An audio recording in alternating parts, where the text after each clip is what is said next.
Well, hello, friends. Thank you for joining me on this Thursday edition of the Daily Connection. We're looking today at Numbers chapters 27, 28, and 29. I love chapter 27 because it's really the heart of disciple making coming to its fullest fruition in terms of Moses and his relationship with Joshua. We see that relationship kind of scattered here and there all through from the coming out of Egypt, going to the promised land. But here we see what God was doing even in that time, in that relationship between Moses and Joshua. So in chapter 27, we see God commanding Moses to go up on Mount Nebo, where he's going to show him the promised land. And to show the heart of Moses, because God promised him, says, hey, after you see the land, you're going to be gathered to your fathers. So to see the heart of Moses, he says, okay, Lord, but who's going to lead these people? Because if you don't have a leader, then they're just going to be scattered around like a bunch of sheep without a shepherd.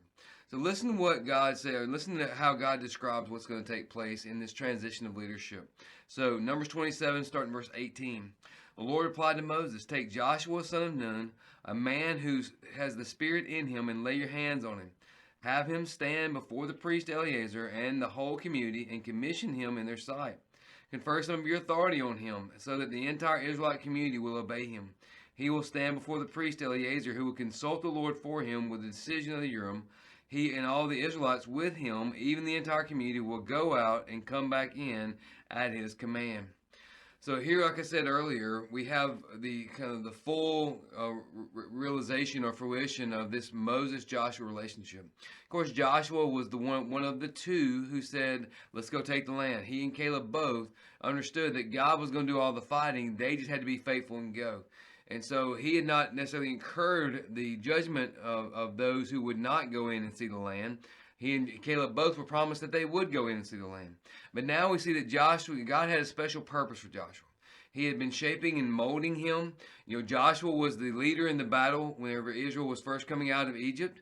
When they succeeded, of course, Moses had his hands lifted, which represented God fighting for them. And through that, God brought success. He brought victory. And also there were times when Moses was going up on the mountain and he was in the presence of God, that we're told that Joshua was there, and at times that Joshua would remain there. And so Joshua has clearly been selected and singled out by God to lead his people, so that when Moses makes this appeal, he says, hey, God never hesitates. He says, take Joshua. He is a man in whom the Spirit is in him, and lay your hands on him. And here we're having an early demonstration of how God would then continually, successively, raise up those leaders. That laying on of hand, that conferring of authority. And that's exactly what he says, commission him in their sight. Show them, demonstrate to them that I have indeed chose him, and that he is now your successor. And that the same power and authority that you've demonstrated will be with him as well. And of course, we see that there's going to be a little bit of a change in terms of how Joshua goes about trying to interpret the will of God. Whereas Moses would be the one who would go to the tent of meeting. Now we're told that Eleazar will take his official place as the high priest, and that he will be the one to intercede. He will be the one to discern the will of God and then bring that message back to Joshua. Joshua will then lead the people in obeying God's command. It's also that reminder, because we're told that Moses did exactly as the Lord commanded him. He took Joshua, had him stand before the priest Eleazar and the entire community, lay his hands on him, commissioned him, just as the Lord had spoken through Moses. But it's a reminder that God always has his leaders picked out and positioned.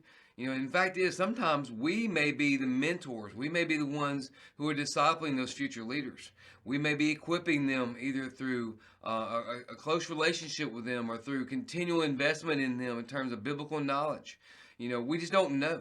We do know this: God always raises up leaders to lead his people. And so we just have to be very sensitive to the fact that God may well be using us right now. He may be using you right now through small group. You're a small group facilitator. He may be using you to equip his future leader of his church. It might even be this church. We have to be ready. God may be using you as the leader of one of our teams to help, raise up a future leader of that team, or maybe even of another ministry in the church, or maybe of a minister in the church.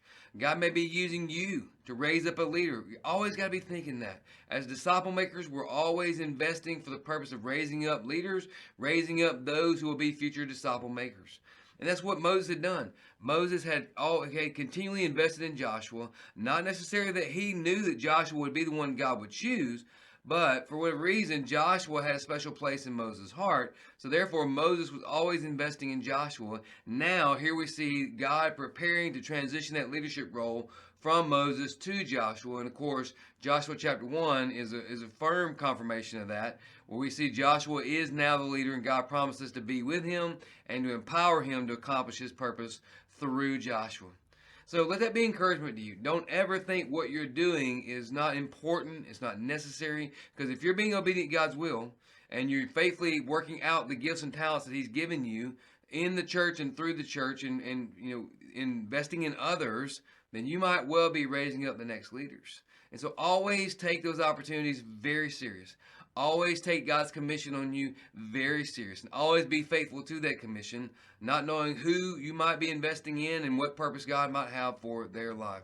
Because ultimately, whether they're going to be a leader in the church or in some significant role of leadership, be serving in some significant role of leadership, whether they're going to be serving in behind the scenes in ministry, it doesn't matter.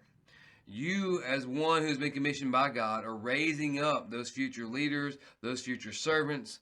And ultimately, we're all together trying to be faithful and going about living sent.